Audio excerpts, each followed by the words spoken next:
হাজরিন, আল্লাহ পাকের কাছে চাইলে আল্লাহ মাফ করতে পারেন না? আল্লাহ পাকের কাছে পৃথিবী বিখ্যাত পাপীরাও মাপ চেয়ে পার পেয়েছেন। বিশ্বাস হয় আপনাদের? হাজরিন কিরাম, হযরতে মুসা নবীর নাম শুনেছেন আপনারা? মুসা নবীর কেউ দেখছেন? চাচা দেখছেন? চিনুন না আপনারা? চিনি আমরা, চিনি না? মুসা নবী আল্লাহর নবী আসলা চিনি না? খুব রাগী নবী ছিলেন, এত বেশি রাগ, ওনার যখন রাগ আসতো ওনার পশম গুলা সুইয়ের মতো দাঁড়িয়ে যেত। বলুন সুবহানাল্লাহ। উনি দুইটা পাঞ্জাবি করতেন, একটা বেদ করে যখন আপনার রাগের সময় যখন পশম বের হয়ে যেত, আরেকটা পেতেন ঘুরার জন্য।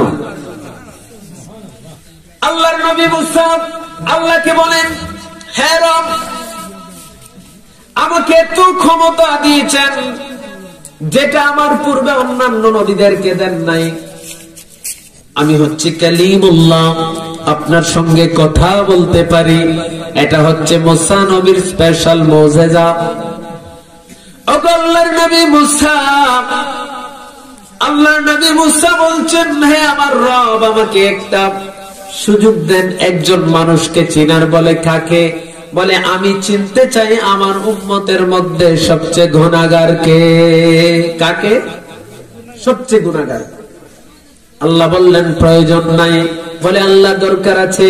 এইভাবে যখন বললেন, আল্লাহ বললেন যাও হে মুসা, আগামীকাল দক্ষিণ সাগরের চৌরাস্তার মোড়ে চলে যাইবা। ওই চৌরাস্তার মোড়ে যখন যাইবা, দাঁড়িয়ে থাকবা। সকাল বেলা একটা লোক একটা বাচ্চা খুলে নিয়ে চলে যাবে। তোমার উম্মতের মধ্যে ওই সবচেয়ে নিকৃষ্ট নালায়েক না খান্নান, সবচেয়ে গুনাহগার হচ্ছে ওই ব্যক্তি। এই কথা যখন বললেন, আল্লাহর নবী মুসা আল্লাহ পাকের হুকুমে চলে গেলেন চৌরাস্তার মোড়ে, দাঁড়িয়ে রইলেন। সকাল বেলা ভোরবেলা একটা লোক একটা বাচ্চা কোলে নিয়ে চলে যায়। মুসা নবী দেখে আফসোস করলেন আর বললেন, হতভাগা, তুই আমার উম্মতের মধ্যে সবচেয়ে নালায়েক গুনাহগার। এই কথা বলে মুসা নবী যখন আফসোস করতে লাগলেন, আফসোস শুধু বাড়ে, আফসোস করতে লাগলেন, হায় রে হতভাগা, কপাল পোড়া, তুই সবচেয়ে কপাল পোড়া, কপাল মন্দ তোর। এই কথা যখন বললেন আর দেখে ফেললেন, এরপরে বললেন, হায় আল্লাহ, এখন আমি দেখতে চাই আমার উম্মতের মধ্যে সবচেয়ে নিষ্পাপ কে। জানলে আগ্রহ বাড়ে না? যদি বাড়ির মালিক একটা হইতে, যদি দুইটা বাড়ি হইতো, ঠিক না? গাড়ি যদি একটা থাকে, যদি দুইটা হইতো, ক্ষেত যদি 10 কের হয়, যদি প্রতি আগামী বছর আরো 10 কের রাখতে পারতাম। এরকম আছে না? আমরা ইচ্ছা, দুইটা জিনিসের ইচ্ছা কখনো শেষ হবে না। একটা হচ্ছে হায়াত আর একটা হচ্ছে সম্পদ, ঠিক না? হাজরিন, মুসা নবী বললেন, হায় আল্লাহ, গুনাহগারকে দেখলাম, নিষ্পাপকে দেখতে চাই। আল্লাহ বললেন দরকার নাই। বলে না, আল্লাহ দেখতে চাই। এই কথা যখন বললেন, মুসা নবীকে আল্লাহ বললেন, যাও ওই রাস্তার মোড়ে আবার যাও। বিকেল বেলার সর্বশেষে যেই ব্যক্তিটা চলে আসবে রে মুসা, ওই ব্যক্তিটা হচ্ছে তোমার উম্মতের মধ্যে সবচেয়ে নিষ্পাপ। হাজরিন, চলে গেলেন চৌরাস্তার মোড়ে, দাঁড়িয়ে রইলেন। দেখবেন কাকে? নিষ্পাপকে। সকালে দেখছেন কাকে? গুনাহগারকে। বিকালে দেখবেন নিষ্পাপকে। এইভাবে যখন দাঁড়িয়ে অপেক্ষমান, বিকেল বেলা একটা লোক একটা বাচ্চা কুলে নিয়ে সকাল বেলার মতোই চলে আসছে। ওই লোকটা আর কেউ নয়, মুসা নবী দেখলেন সকাল বেলার পাপীটাই বিকেল বেলা চলে আসছে। মুসা নবী বললেন, হে আমার রব, তোমার মহিমা বোঝা যায় না। সকাল বেলার পাপী বিকেল বেলা কিভাবে নিষ্পাপ হয়ে যায়, তোমার কুদরতের নিশানা বোঝা যায় না। তোমার কুদরত বুঝবার নয় আল্লাহ, কিভাবে হয়ে যায়। মুসা নবী যখন বললেন, আমার আল্লাহ বললেন, মুসা রে শোনো, তুমি কি শুনতে চাও সকাল বেলার পাপী কি করে বিকেল বেলা নিষ্পাপ হয়ে যায়? মুসা নবী বললেন, হে আমার রব, অবশ্যই শুনতে চাই, অবশ্যই জানতে চাই। এই কথা যখন বললেন, আমার আল্লাহ বললেন, শোনো রে মুসা, আমার বান্দা যখন তার ছেলে সন্তানটাকে বাচ্চাটাকে নিয়ে চলে যাচ্ছে, যাওয়ার পরে একটু দূর যায়, গিয়ে একটা মাঠের মধ্যে গিয়ে বাচ্চাটা জিজ্ঞাসা করে, বাবা এই সুবিশাল মাঠ, আপনাদের মনে করেন দক্ষিণ সাগরের সবচেয়ে বড় মাঠের মধ্যে গিয়ে জিজ্ঞাসা করতেছে, বাবা ওই বাচ্চাটার সন্তানটা তার বাবাকে জিজ্ঞাসা করে, বাবা এই বিশাল মাঠের চেয়ে বড় এই জমিনে আর কিছু আছে নাকি? কারণ বাচ্চা তো এর চেয়ে বড় কিছু আর হয়তো বা জীবনে দেখেই নেই।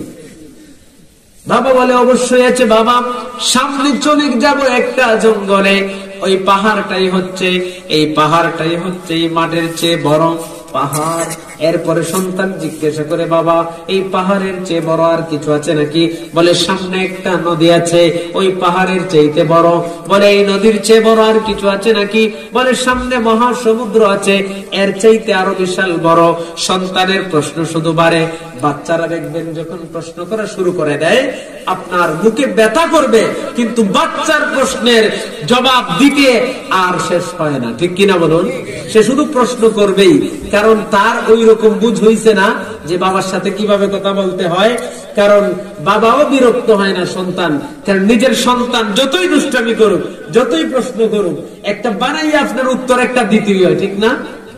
বাবাকে যখন প্রশ্ন করছে, বাবা মহাসমুদ্রের চেয়ে বড় আর কিছু আছে নাকি? বাবা বললেন অবশ্যই আছে। বলে সেটা কি? বলে সেটা হচ্ছে আমার আল্লাহর জমিন। এরপরে আবার প্রশ্ন করে, বাবা আল্লাহর জমিনের চেয়ে বড় আর কিছু আছে নাকি? বলে আছে। বলে সেটা কি? বলে সেটা হচ্ছে আমার আল্লাহর আসমান। আল্লাহর আসমান বলছে।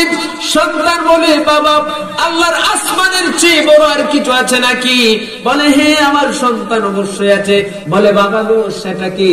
বলে সেটা হচ্ছে তোর বাবার জীবনের গুনাহ। এই কথা বলে ওই লোকটা কান্না শুরু করে দিয়েছে। সন্তান বলেন, বাবা তোমাকে জিজ্ঞাসা করলাম আসমানের চেয়ে বড় আর কিছু আছে নাকি, তুমি কান্না শুরু করে দিলা। বলো বাবা তোমার গুনার চাইতে বড় আর কিছু আছে নাকি?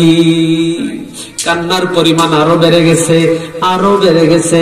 বাবা বলে সন্তান রে অবশ্যই আছে। বলে বাবা সেটা কি? কারণ সন্তান গুনাহও বোঝে না, আসমানও বোঝে না, জমিনও বোঝে না। ছোট্ট শিশু বাচ্চা মনে করছে গুনাহ আর কি। এই গুনাহ যখন বলল, বাবা তোমার গুনার চাইতে বড় আর কিছু আছে নাকি? তখন বাবা বললেন অবশ্যই আছে। বলে বাবা গো সেটা কি? বলে সেটা হচ্ছে আমার আল্লাহর দয়া। হে আমার সন্তান, তোর বাবার গুনাহ এত বেশি, সমুদ্রের মধ্যে এত বেশি ফেনাও নাই। পৃথিবীতে যত জায়গা আছে, এই বিশাল জায়গার মধ্যে তোর বাবার গুনার জায়গা হবে না। আল্লাহর আসমানের নিচে জমিনের উপরে এত জায়গা মনে হয় নাই যত গুনাহ আমি যত গুনাহ করেছি। আমার আল্লাহ বললেন মুসারে, যখন আমার বান্দা বলল আমার আসমানের চাইতেও তার গুনার পরিমাণ বেশি, আমার রহমতের দরিয়ায় জোশ এসে গেছে, আমি আমার বান্দাকে মাফ করে দিয়ে সঙ্গে সঙ্গে জীবনের গুনাহ এমন ভাবে মাফ করলাম। আমার বান্দা যখন আমার প্রশংসা করলো, হে আমার নবী মুসা শুনলে শোন, আমি আমার সকাল বেলার পাপীকে বিকেল বেলা নিষ্পাপ বানিয়ে দিলাম।